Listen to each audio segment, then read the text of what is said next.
Assalamualaikum, salam sejahtera dan salam satu Malaysia. Terima kasih kerana terus setia menonton rancangan Titik Sentuhan Terus Bertindak. Pastikan anda tetap bersama kami untuk menyaksikan paparan yang telah kami sediakan bagi episod 13 minggu ini. Makcik memang suka kerajaan ambil membangunkan kampung baru ni. Apa kita punya saham ya? Apa kita punya benefit? Pasal kita ada anak, saya ada anak 3 orang. Bukit Bintang boleh pergi tahap tu. KLCC dulu pun macam tu juga tanah. Boleh pergi tahap sampai macam tu. Kenapa hanya 500 sampai 600 saja? GLC atau lembaga atau jabatan ini bukan penentu harga tanah kampung baru.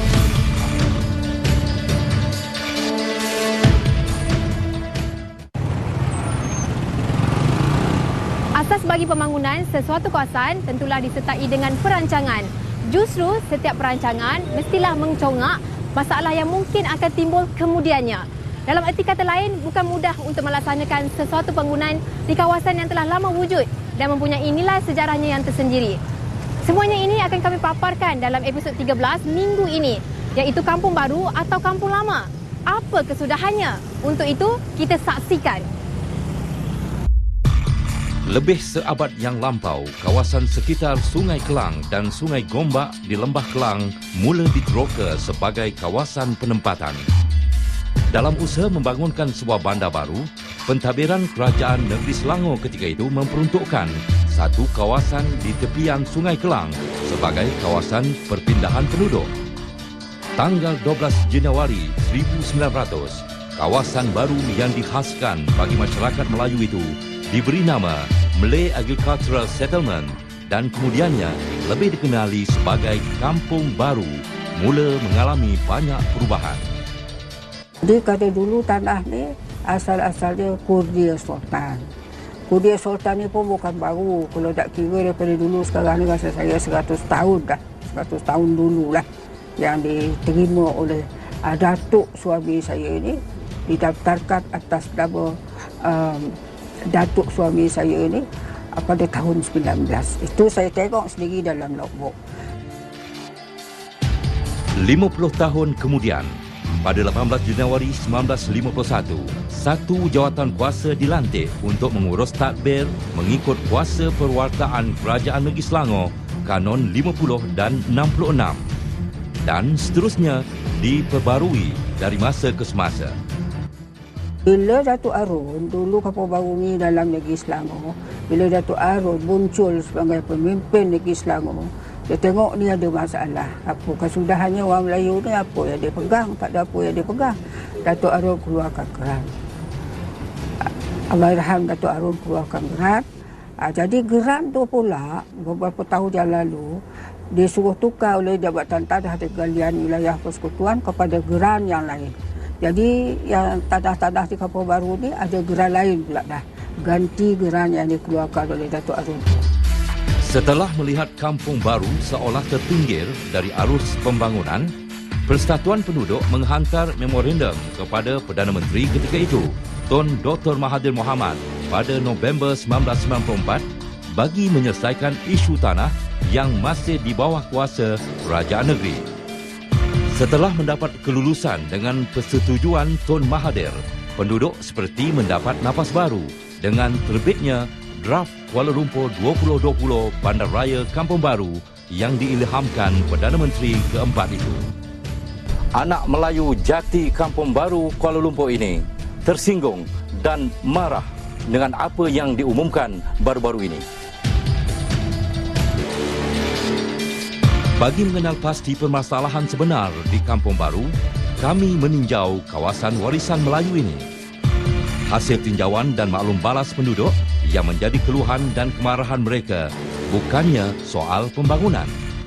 Adik-beradik pakcik semua setuju dibangunkan. Kecuali kalau ada yang tak setuju apa tu, itu terpulang kepada dia orang. Tapi buat masa ni semua setuju dibangunkan. Makcik memang suka kerajaan ambil membangunkan kampung baru ni. Nak dibangunkan bersetuju lah.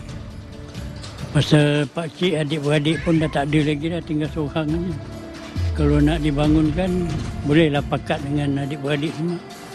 Bangunan tu rasa saya kita tak dapat elak. Sebab keadaan Kampung Baru tu, walaupun Tok Nenek orang ni dulu dah tak fikir begitu kan, tapi keadaan kedudukan dia tu dah jadi begitu dekat dengan pembangunan persekitaran. Jadi kita sebagai rakyat yang bertanggungjawab pun, kecuali kalau Kampung Baru tu dibangunkan juga seagak-agak selari dengan yang itu, tapi dengan tidak mengorbankan kepentingan orang Melayu. Itu jadi perhitungan nombor 1. Penduduk Kampung Baru beranggapan pihak pentadbiran seolah-olah terlepas pandang isu harga tanah. Malah yang menjadi tanda tanya penduduk ialah berkaitan harga baru yang begitu merunsingkan pemilik tanah. Harganya sekitar RM500 hingga RM600 sekaki persegi saja, mengikut nilai tanah 15 tahun dulu. Dia akan boleh pergi 1,000 bang. Sebenarnya kerajaan, minta maaf, kerajaan bukan silap. Mungkin dia tak dapat pandangan ramai kan. Okey, kerajaan kalau betul-betul ikut betul-betul memang dia tak dapat buat. Pasal apa? Ni nama dia, nama abang dia. Kalau abang dia tak setuju, you boleh ambil? Tak boleh ambil. You boleh bayar macam mana? Cerita baik-baik. Okey bang, apa yang nak buat tempat rumah saya? Katalah satu kategori ni kan. Okey, orang duduk. Kita semua setuju untuk kategori yang kita jual. Katakanlah, apa yang nak buat? Kata dia naikkan 3 hotel. Katakanlah sini kawasan besar dia. 3 hotel, supermarket ada. Apa kita punya saham ya? Apa kita benefit? Pasal apa kita ada anak? I ada anak 3 orang. Kalau I jual 1 juta babe, I pergi disco goyang. Tak sampai sebulan dah habis dah. Cuma yang saya tak puas hati baru-baru ni mesyuarat dekat DMTC, ada yang mengatakan nak komersialkan tanah kita sampai 1,000 sekaki. Why not? Kenapa tak boleh? Sebab Bukit Bintang boleh pergi tahap tu. KLCC dulu pun macam tu juga tanah. Boleh pergi tahap sampai macam tu. Kenapa hanya 500 atau 600 saja? Itu yang jadi persoalan. Jadi kalau kita mengikut apa kata menteri ini, maka rugilah kami penduduk-penduduk Kampung Baru ni. Tidak diberi peluang dan ruang untuk menilai semula sewaan ataupun pajakan. Konon reference price itu telah dibuat oleh Jabatan Penilaian dan Perkhidmatan dalam tahun 2007. Kami lagi sekali menyoal, siapa dia jabatan ini nak menetapkan harga tanah kami? Siapa dia? Siapa dia? Jadi kami lagi sekali mengatakan kita punya pendapat bahawa GLC atau lembaga atau jabatan ini bukan penentu harga tanah Kampung Baru. 14 hari bulan Jun yang baru lalu, di mana satu perjumpaan di antara kononnya tokoh-tokoh anak jati Kampung Baru dengan menteri berkenaan dan dengan pegawai-pegawainya. Saya menyoal, siapakah tokoh-tokoh pembangunan Kampung Baru ni? Rasanya bukannya tokoh lah sebenarnya. Mereka ni mungkin ada kebetulan, saya tak peduli lah. Tapi saya tak fikir mereka ni merupakan tokoh-tokoh anak jati Kampung Baru yang boleh menolong untuk membangunkan Kampung Baru. Bak kata pepatah, seperti Belanda mendapat tanah. Setelah Belanda pergi, tanah Melayu terbela. Tetapi bagi penduduk di Kampung Baru ini, mereka tidak mahu ada Belanda kedua. Mereka inginkan pembelaan sewajarnya. Di sini berlakunya proses pembangunan. Namun, dan di sini juga terdengar rintihan. Bagi pemilik tanah, banyak yang perlu dititik berat serta diberi perhatian oleh pihak berwajib mengenai persoalan dan isu tanah di Kampung Baru ini.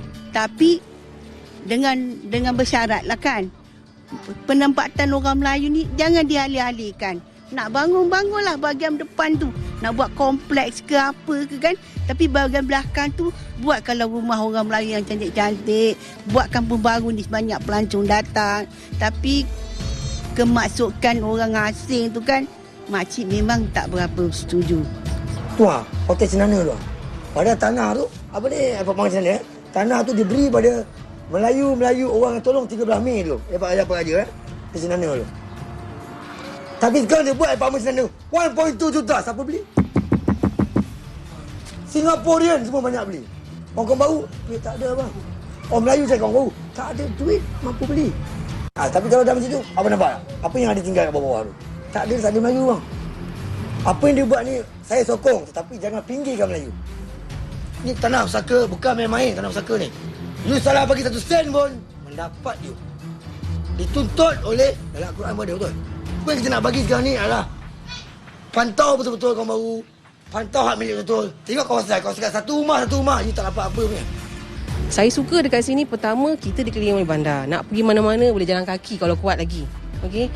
Orang tu boleh naik transport senang. Saya tiap-tiap kali dekat sini banyak pendatang asing macam foreigner datang. Dia kata very unique. Dekat tengah-tengah bandar ada kampung.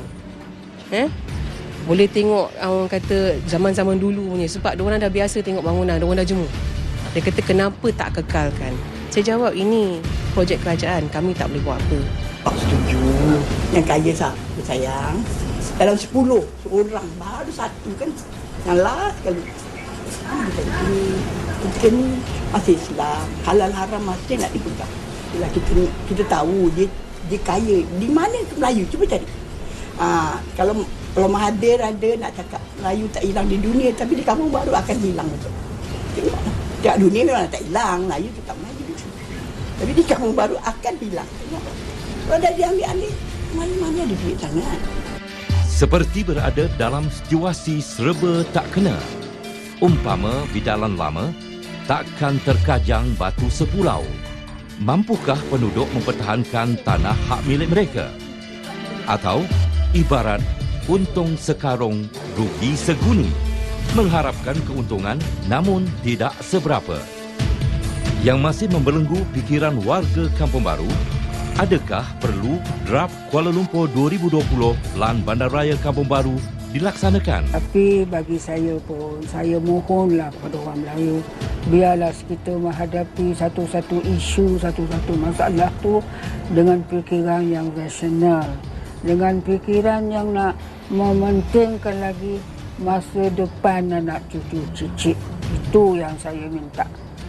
Fikirkanlah sedalam-dalamnya kepada pihak yang berkuasa yang ikhlas untuk nak menolong korban. The political repercussions is very serious and far-reaching consequences.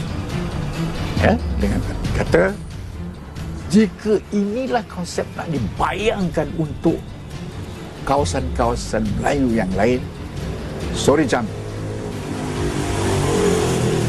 kuasa yang diterajui oleh Melayu akan habis. Apa kesudahannya Kampung Baru? Yang pasti, setiap apa yang dirancang perlulah mengambil kira pandangan dan cadangan tanpa merugikan mana-mana pihak. Seperti anda, kami juga di Titik Sentuhan sedang berusaha mendapatkan penjelasan daripada pihak yang dimasukkan oleh penduduk Kampung Baru, Kuala Lumpur. Bagaimanapun, semua itu bergantung kepada kata sepakat penduduk, khususnya pemilik tanah serta pewaris di kampung itu.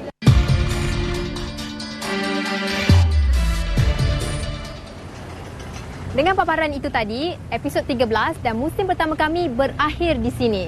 Seperti biasa, sebarang aduan mahupun pendapat, emailkan ke titiksentuhan@rtm.gov.my atau layari sahaja laman portal kami di www.rtm.gov.my/titiksentuhan atau kunjungi laman Facebook kami Titik Sentuhan. Terima kasih kepada anda yang telah menghantar aduan melalui laman portal kami. Anda akan kami hubungi dalam waktu terdekat. Jangan lupa temu janji anda bersama kami di musim kedua minggu hadapan dan kami akan kembali bersiaran selama setengah jam setiap Ahad 9 malam. Saya Normanina Kamaluddin, Titik Sentuhan, terus bertindak. Jumpa lagi. Salam satu Malaysia.